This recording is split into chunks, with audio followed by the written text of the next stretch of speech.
Hello guys, ito po yung aming bantigi na bonsai. Over 4 years na po ito.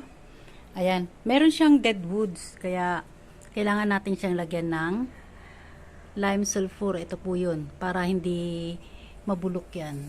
Ito po yung tinatawag nilang dead woods. Ayan, kailangan natin lagyan yan guys para ma-preserve natin yung kanyang puno. Okay, mas maganda. Ayan, mas maganda pagka merong ganito. Kasi napipreserve nga niya. Yan, paulit-ulit. Mas maganda ang bonsai pag mayroong deadwood para Yan. matanda tignan. Mas maganda raw yung bonsai na may deadwoods. Parang, matanda siya tingnan. Pero talagang matanda na ito guys. Yun, kabuuan. 4 years na ito. Ayan o. Ayan.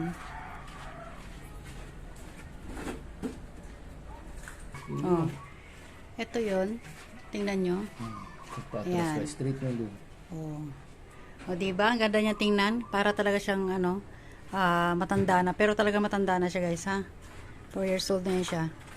Ayan.